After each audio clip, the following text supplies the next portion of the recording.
वक़्त जी क़दर थींदी आहे।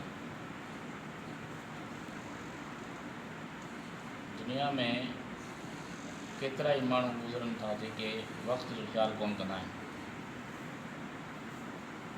पोइ नतीजो उहे नाकाम थींदा आहिनि। जंहिं पंहिंजे वक़्त जी क़दर न कई, वक़्त जो ख़्यालु न कयो, उहो नाकाम थींदा।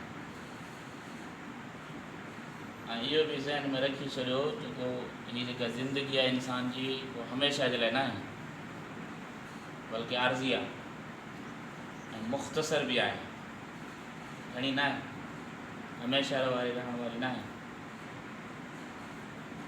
मुख़्तसर एतिरी आहे जो कंहिंजी 5 साल जी उमिरि थिए थी, वो पैदा थियण खां बाद फ़ौरन मरी थो वञे, को कुझु साल रहे थो, ज़्यादा ज़्यादा 100 साल। हिन दौर में त अञा घटि थी वई आहे उमिरि। ऐं जेको वक़्तु इंसान खे मिली वियो सो मिली वियो। ऐं बाज़ दफ़ा माण्हुनि जो इहो ख़्यालु आहे त जेको वक़्तु बाद में मिलंदो पोइ कंदासीं, ईंदड़ वक़्त में कंदासीं। इहा हिकिड़ी माना धोखो आहे। जेको वक़्तु वियो सो वियो। ऐं जेको माण्हू सोचे थो त ईंदड़ वक़्त में कमु कंदुसि, उनखे उहा कहिड़ी ख़बर आहे त ईंदड़ वक़्त में उहो मौत जे मुंहं में हलियो वञे? ख़बर आहे तव्हांखे? नबी करीम सल्लल्लाहु अलैहि वसल्लम जी हिकिड़ी हदीस में आहे, पाण करीमन फरमायो, इग़्तनिम ख़म्सन क़ब्ल ख़म्सिन।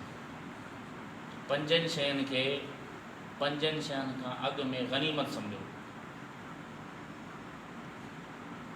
पहिरियों पाण फरमायो, शबाबक क़ब्ल हरमिक, पंहिंजी जवानी खे पंहिंजे पोड़े थियण खां अॻु में। इबादत जो मामिलो हुजे, तरक़ी जो मामिलो हुजे, इल्मु सिखण जो मामिलो हुजे, अॻिते वधण जो मामिलो हुजे, सभु शयूं जवानी में थींदियूं आहिनि। जेकॾहिं इबादत जी लज़त वधीक हासिलु थींदी आहे त उहा जवानी में थींदी आहे। जेकॾहिं इबादत जो वधीक सवाब बि मिलंदो आहे उहो बि जवानी में थींदो आहे। छो जो जवानी में ख़्वाहिशूं हूंदियूं आहिनि, शहवात हूंदियूं आहिनि, उन्हनि खे रद्द करे माण्हू इबादत कंदो आहे त उनजो सवाबु वधीक हूंदो आहे। ईअं ई तरक़ी करण जे लाइ बि इहा शइ माण्हू जवानी में कंदो आहे। इल्मु सिखण जे लाइ बि पोड़े थियण खां अॻु में इल्मु सिखणो हूंदो आहे। पोइ इल्मु उहो नाफ़े न थींदो आहे।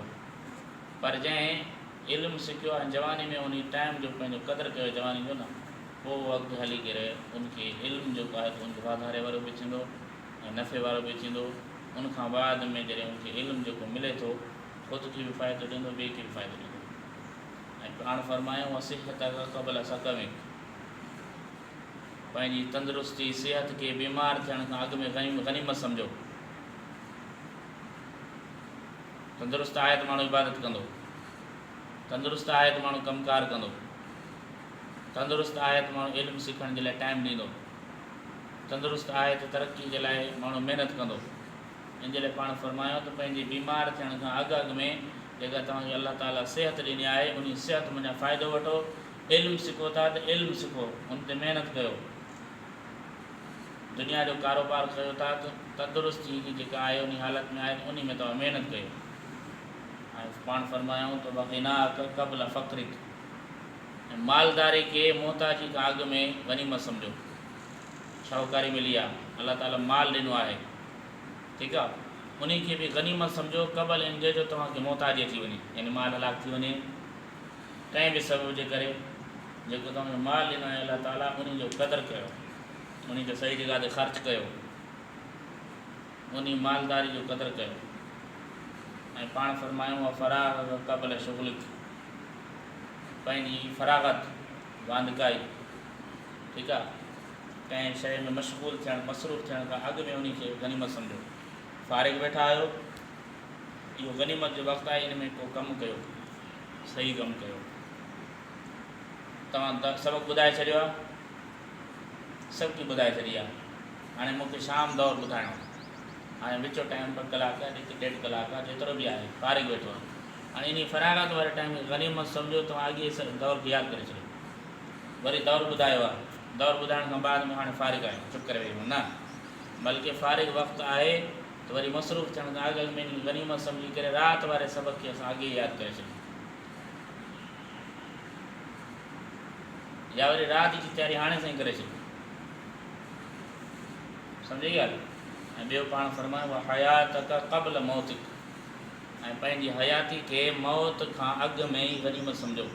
ज़िंदगी अलाह ताला जेकी ॾिनी आहे मरण खां अॻु में इन खे गनीमत सम्झो। इन ज़िंदगी में इंसानु अमल करे थो न, मरण खां बाद अमल कोन। मरण खां बाद में हिसाब किताब जो मामिलो आहे, क़बर खां बाद में जेको मामिलो आहे सभु हयाती इंसान खे अलाह ताला ॾिनी आहे त उन हयाती जो क़दुरु करे मरण खां अॻु में इंसानु तयारी जो मुख़्तलिफ़ मराहिल आहिनि।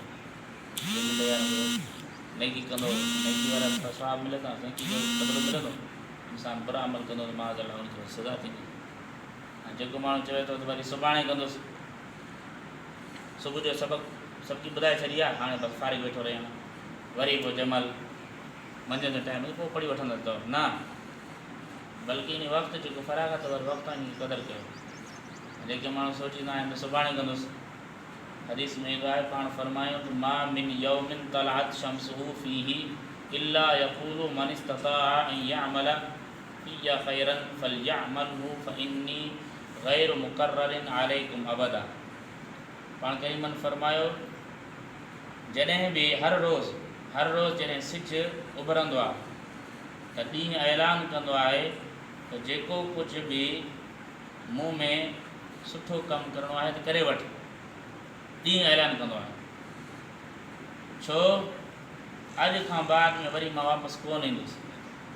कल्ह वारो ॾींहुं मोटे थो, हाणे सुबुह थी वई आहे, हाणे टाइम थियो आहे तक़रीबन 10 थियनि पिया, सुबुह जो 7 मोटी ईंदा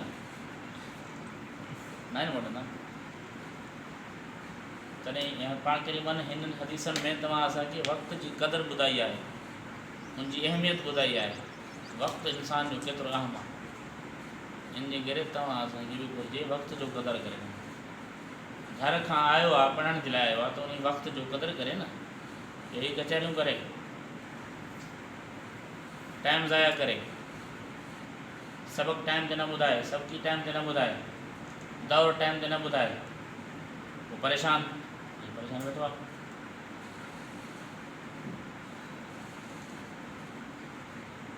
सम्झाई ॻाल्हि? इन हदीसनि में ऐं पाण करीम सल्लल्लाहु अलैहि वसल्लम उहा ज़ात आहिनि जंहिं तव्हां असांखे हर मामले में रहनुमाई कई आहे। इन हदीसनि में तव्हां असांखे वक़्त जी क़दुरु मालूम थिए थो त वक़्त जी अहमियत केतिरी आहे, उनजो केतिरो ख़्यालु करिणो आहे। उमेद आहे तव्हां सम्झी वेंदव।